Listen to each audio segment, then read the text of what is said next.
My name is Gus John. I'm a scholar activist and currently a visiting professor at Coventry University. Today I will be discussing the recent Notting Hill Carnival, coming so soon after the Grenfell Tower tragedy, the attempts of the state to move the carnival on account of that tragedy, and making the point that those attempts are not new. They have been in train for at least the last 3 or 4 decades. It is surely not hyperbole to assert that the Notting Hill Carnival is not just Britain's but Europe's flagship international festival. Were its origins other than the determination of the Caribbean community in London in the late 1950s to make culture and give expression to their creativity as a class, framing culture both as self-expression and political affirmation and resistance, the British state would have spent millions of pounds promoting it as such. Instead, however, as the carnival evolved into the international, multi-ethnic, and multicultural extravaganza it is today, the British state and the police as its most visible arm in the communities that create the carnival have projected it as a law and order challenge, as an event that enables all sections of the African diaspora in Britain to express themselves with abandon and panache on the streets of Notting Hill in ways which were not permitted to them in other arenas of art and culture in the society. Not in visual art, not in theater and dramatic arts, not in musical ensembles and orchestras, not in haute couture. What's more, it is the one arena in which those two sections of the community which the police and the state contrive to keep apart, validating the one and relentlessly criminalizing and demonizing the other, namely the older generation of so-called colored immigrants and the mostly British-born offspring males especially, the one area in which they came together seamlessly as the single community they are and always were. As I said when delivering the British Library lecture in December 2016 to mark 50 years of New Beacon Books, quote, "What we leave we carry, including our history of struggle and our awareness of just how much we had been denied access to knowledge of our own history, access to knowledge of the contribution of our ancestors to the evolution of history and the development of humankind, knowledge of the massive extent of their contribution to the economic, scientific, and cultural development of Britain and of Europe itself. What we leave, we carry, including our experience of organized cultural and political resistance, our creative capacity, and all we had forged at the interface between colonial domination and cultural and political resistance as forms of independent self-affirmation. It is precisely this form of cultural and political expression, framed under British colonial rule and carried to shape our life experience with Britain in London, in Birmingham, Manchester, elsewhere, as well as that which was born of the struggle for equal rights and equal opportunities that Black British youths have had to wage over the last 60 years, that gains expression in the Notting Hill Carnival. And it is precisely that which the British state and its police have sought to disallow and to dismantle. The experience of Black youths ever since the late 1960s is of police targeting them, profiling them, and constantly creating opportunities to criminalize them through mini aggressions and harassment routinely dished out by individuals and groups of police officers, and in a more organized and systematic form through stop and search, sus, and other forms of indiscriminate targeting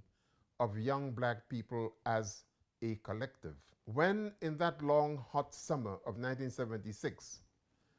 the police were routed by mostly young black revelers at the Notting Hill Carnival and had to defend themselves with the aid of dustbin lids and whatever makeshift shields they could find, and then retreat, they and the state clearly determined that a red line had been crossed. So not only did they use that experience as a reason for kitting themselves out with riot gear and a range of crowd control paraphernalia, they began the concerted efforts, aided and abetted by the Royal Borough of Kensington and Chelsea, to control the carnival and to demand that it cease to be a street festival, but an urban form of Glastonbury, an open-air concert and masquerade in a park. Although they did not justify that demand in these terms, that would clearly have given them much greater capacity to control the entry and egress of carnival bands, their followers and other revelers, capacity to kettle and contain thousands of people for whatever length of time they chose,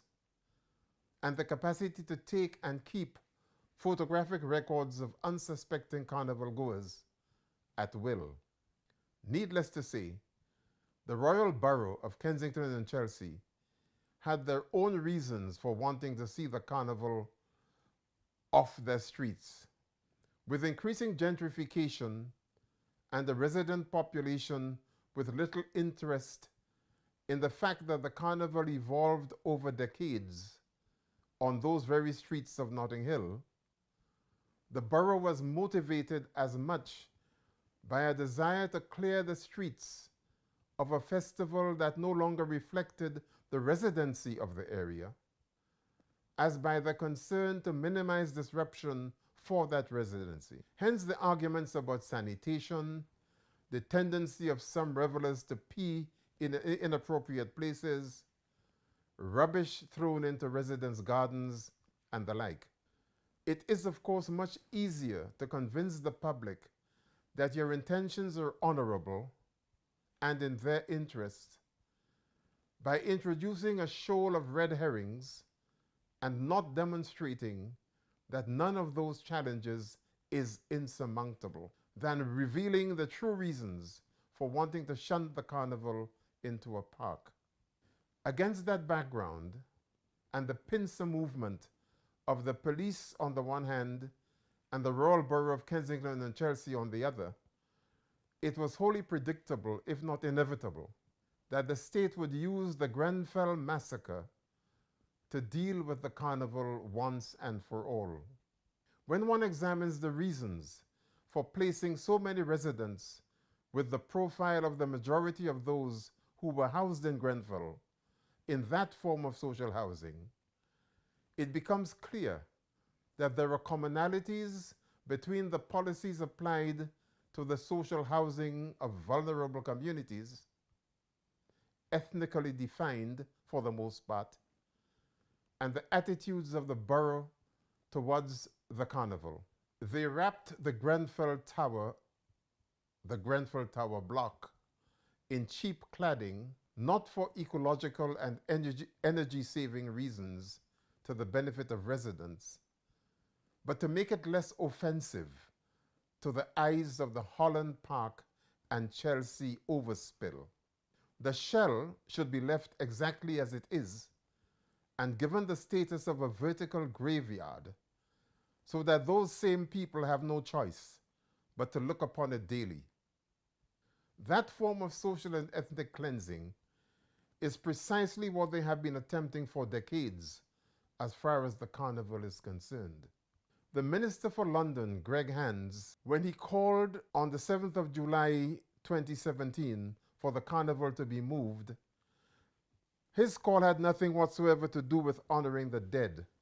as clearly they had been afforded absolutely no honor before they were incinerated. If it was disrespectful and in bad taste for 1.5 million revelers at the Notting Hill Carnival to be gyrating around that vertical coffin so soon after the social massacre,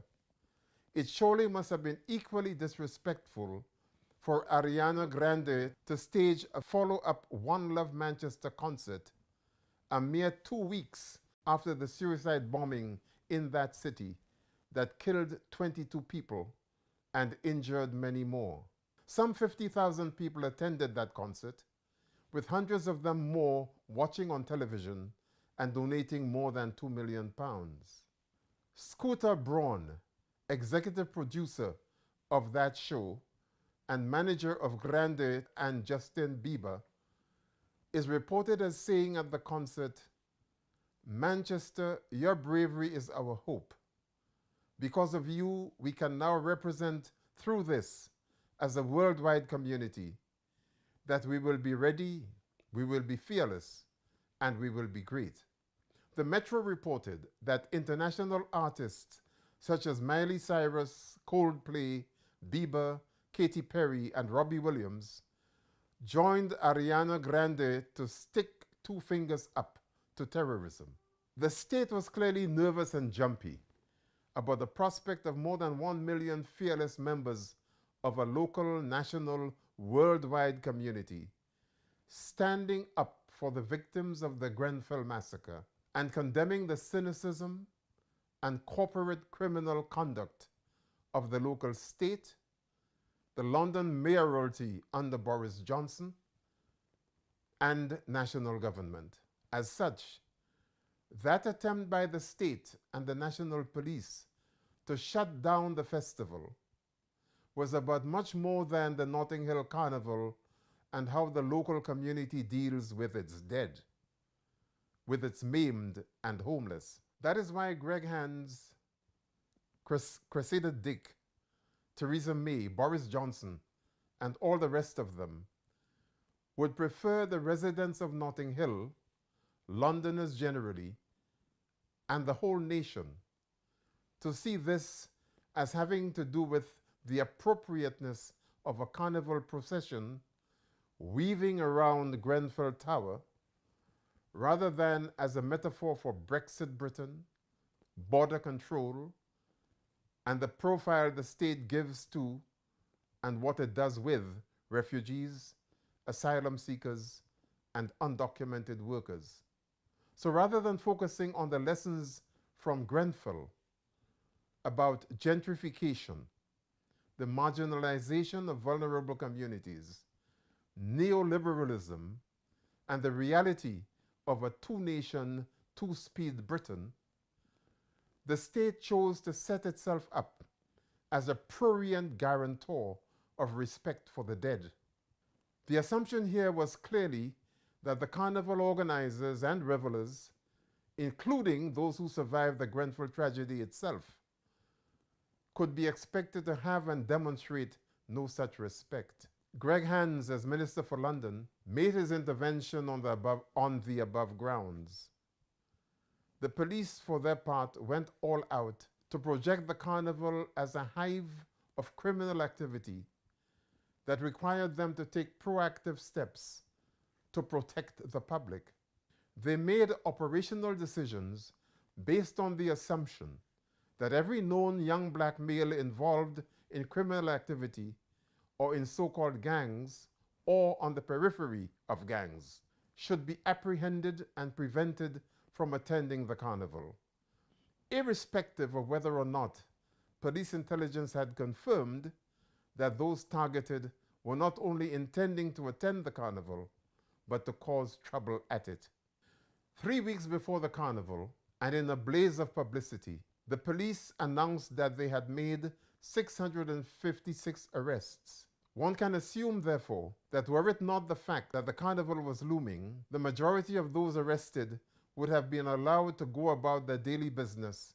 without being arrested. By the end of the second day of the carnival itself, the police had made a total of 313 arrests at a festival that attracted an estimated 1.5 million people. That is roughly 1 in every 5,000 people. In 2016, there were 454 arrests over the 2 days. Not surprisingly, the police were quick to claim that the 141 reduction on last year was due to the preemptive action they took in what they called a crackdown by denying 656 people their freedom, presumably on suspicion of being about to commit an arrestable offense. Disturbingly, The Guardian reported Dave Muska, the Metropolitan Police's Gold Commander for the bank holiday weekend, as saying, "I don't really care what we arrest them for. I'll be as lawfully audacious as I can to get them off the streets." The police no doubt expected the public to be at ease with,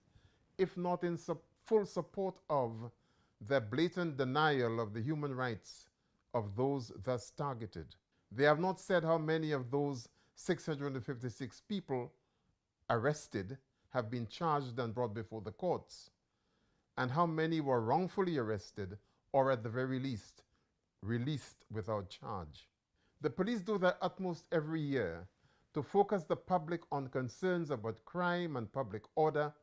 as the carnival approaches, rather than on the event as an annual success.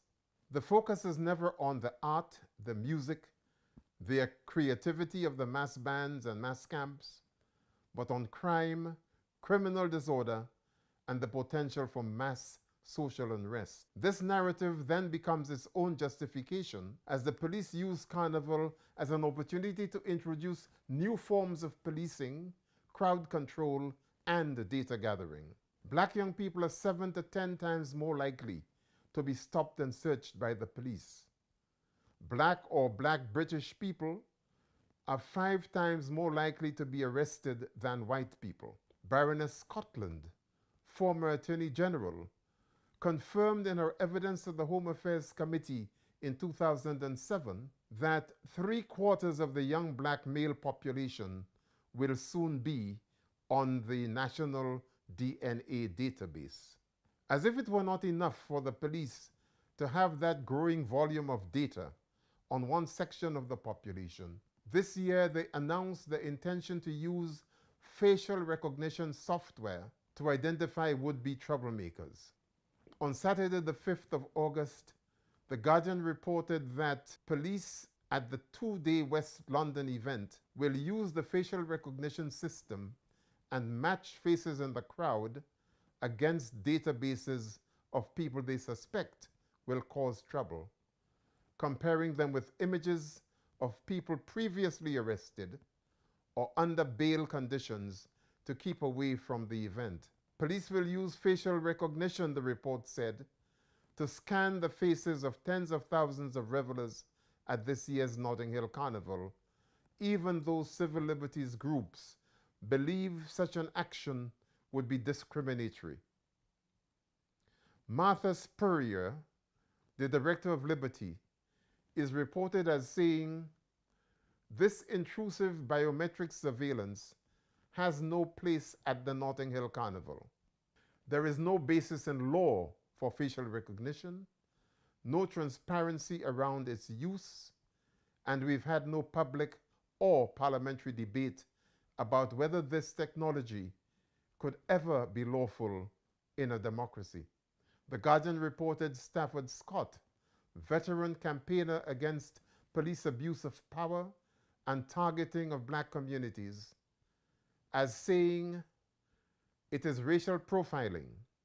They are coming and putting everyone's face in the system. A technique they use for terrorists is going to be used against young black people enjoying themselves." As far as Greg Hands and his concern about the carnival disrespecting the Grenfell dead and the grieving survivors, the people themselves, including the majority of those survivors, determined that the carnival must go on and must incorporate their way of showing respect for the dead and not allowing the community to be defeated, let alone defined, by the Grenfell tragedy and the criminal negligence of those responsible for it. They encouraged everyone to wear green in memory of the Grenfell victims. They held a minute's silence on both days of the carnival, bringing the festival and its hundreds of thousands of revelers to a complete and silent halt. They reserved an area near the tower where people could go and pay their respects and engage in silent reflection. Above all, the carnival was an explosion of joy, community togetherness, and a collective expression of strength and of hope. Let us be in no doubt that the concerted attack on the carnival by the police, the Kensington and Chelsea Borough Council, sections of the media, and sections of the Notting Hill community won't go away on account of people's dignified and peaceful conduct at this year's carnival, despite the irresponsible scaremongering of the police and politicians alike. What is required now is for those of any and every ethnicity who value the carnival and all it represents in post-Brexit Britain to join forces with carnival organizers and band leaders to defend the carnival and ensure that we do not allow the Metropolitan Police and the British state to continue to whip up moral panics about crime, safety, and security to shut down the carnival as we know it and as we love it. Part of that collective action must urgently be about challenging the police on their illegal use of surveillance methods and crackdown operations to justify the targeting of the African diaspora community, young black males in particular. Above all, we must insist that those who represent us in Parliament hold the police and the Home Secretary to account for the human rights violations they wish us to bend over and accept as normal and in the public interest.